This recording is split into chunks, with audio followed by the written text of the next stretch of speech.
Big news just dropped in the combat sports world, and fans are absolutely stunned. Ronda Rousey is reportedly in negotiations for a boxing debut against none other than Katie Taylor. Meanwhile, Ariel Helwani just fired right back at Kamaru Usman after some shark shots on the Pound for Pound podcast. And on top of that, Tom Aspinall says he's done being the nice guy when he returns from injury. A lot to get into today, so let's not waste time. Alright guys, let's get straight into it. Tom Aspinall is not playing around anymore. After suffering that injury at UFC 321 and dealing with backlash from fans, pundits, and even Dana White, the interim champ says he's coming back with a whole new attitude. No more polite, humble Tom. He says when he returns, he's stepping fully into the villain role. Full-time bully Aspinall after this smear campaign. How are you going to be on the comeback? Mate, when I come back, there is no more Mr. Nice Guy. Nice Tom. When it comes to MMA, he's gone. And I'm going full bad guy, I think. But that's not the only drama making headlines. Sean O'Malley has weighed in on the Ilia Topuria situation, and this time, it's not fight-related. Topuria is reportedly going through a messy divorce, with rumors swirling online and speculation running wild. On the latest episode of The Bromalley Show, O'Malley said he genuinely feels bad for Ilia, especially with so much of his personal life now public. Stuff, you guys see that? Going through a divorce, wife supposedly trying to take 50%. God, dude. I feel so, that sucks. And it's all public, which makes it even just fucking worse. I've seen a lot of shit. I've been through some shit. I didn't have to deal, it wasn't on the public, got to the other side, everything's good, but when you're going through that type of shit, you definitely don't want to be in fight camp. Is that why he pulled out, or just... That's why I didn't book a fight. He said he's going through his personal... It's all public, and I guess he was supposedly messaging girls, which is like, you can't say how's on. I know, right? You can't be nice to the other species when you're married. I just don't understand. Yeah, no, that sucks. So I do genuinely feel bad for him, and yeah, I mean, all that shit. Oh, you got 2 kids. It's like when you add kids to the mix, that's what makes it. That's really what makes it just so hard to deal with. It's unfortunate for him, but yeah, because I really want to see Ely versus Patty. That was the fight I wanted to see. Ely versus Islam was the fight I wanted to see. Next, Ely versus Patty. We don't get it. That's okay. Then, the Sugar Show took a funny turn when O'Malley realized he wasn't selected as the co-main for UFC 324. He joked that he's falling off hard, even teasing that he might end up fighting on the prelims next. Patty versus Justin Gaethje announced at a halftime. Kayla Harrison versus Amanda Nunes. I'm not even the co-main, dude. I am falling off hard. This is, god damn it. This is... I've seen that. This was me. This is me. What's next? Prelims? Fuck. Early. Jesus. Early prelims. God damn it. It's not going good. You're fighting in Great Falls again. I'm about to be fighting at ICF in Great Falls. The stock of the Sugar Show is down bad right now. It's not good. It's not looking good. Meanwhile, Song Yadong received one of the most hilarious birthday surprises of the year. His entire gym showed up dressed like Sean O'Malley, wigs, tattoos, sunglasses, everything. Song couldn't stop laughing, and fans loved it.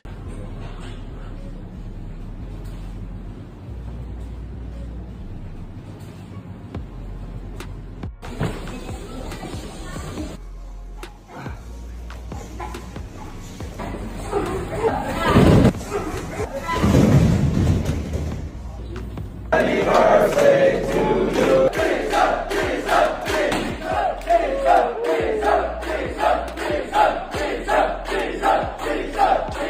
But things were a lot less friendly between Ariel Helwani and Kamaru Usman this week. The tension exploded after Helwani questioned why Usman was the front-runner for a potential title shot against Islam Makhachev while other contenders like Shavkat, Morales, Ian Gary are still waiting. Usman did not like that. On his Pound for Pound podcast, he fired back hard, taking shots at Helwani and saying fighters shouldn't bother talking to media personalities who don't have G14 classification. I will not be named in the show, but I guarantee you they could probably smell us from here. Damn. Well, let's just talk about this. You got a big nose tomorrow. They could smell us from here.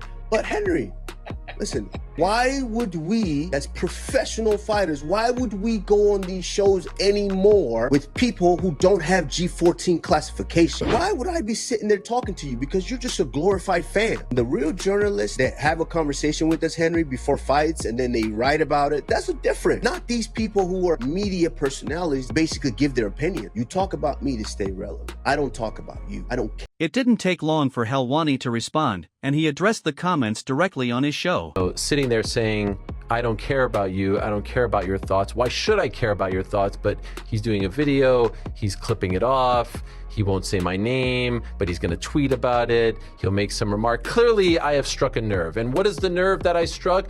I had the audacity to say that someone who hasn't won a fight, hasn't won more than 2 fights since 2021. He's 1-3 since 2021. He won 1 fight in June, and then his last win prior to that was a win in 2021. Had the loss against Hamza, which I gave him all the props in the world for, and then the 2 losses against Leon.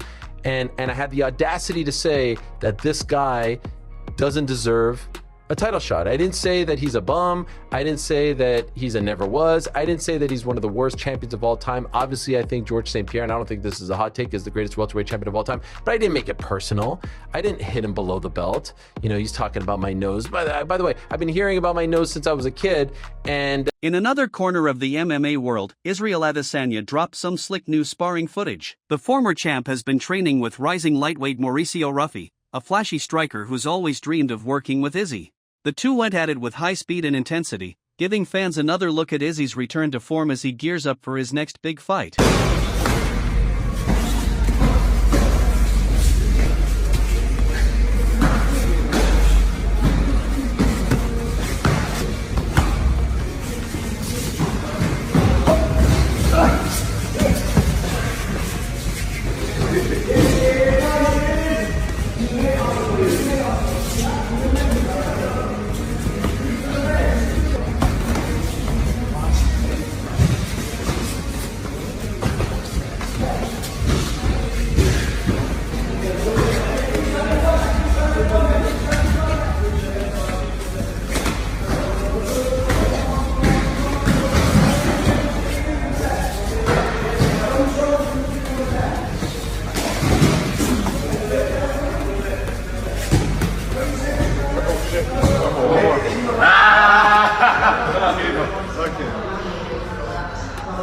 But frustration is building for another contender, Lerone Murphy. After knocking out Aaron Pico at UFC 319, Murphy was widely expected to get the next shot at Alexander Volkanovski. Even Volk hinted that the matchup made sense, but the UFC went with the rematch against Diego Lopez instead. Murphy sat down with Ariel Helwani and opened up honestly, revealing that the decision hit him emotionally. Yeah, do you know what? When I first found out, do you know what? I fell out of love with it for a bit, I'm not gonna lie. It's like, I got into MMA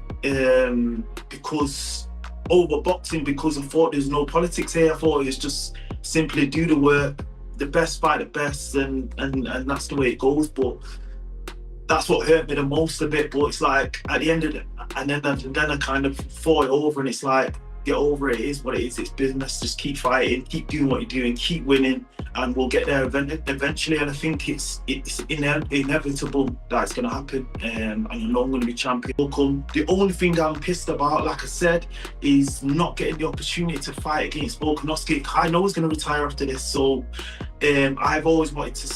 Since I got signed to the UFC in 2019, my goal was to go Volkanovski. That's when he become champion. So the last 6 years, I know he got beat by Topuria, but the last 6 years, my aim's been Volkanovski. I need to get to that level. That's my goal. That's been repeating in my head when I'm training, whatever. But to get that's the only thing I'm bothered about. I'm not bothered about the money and whatnot. I want to fight against Volkanovski. I want to say I beat Volkanovski. That's it.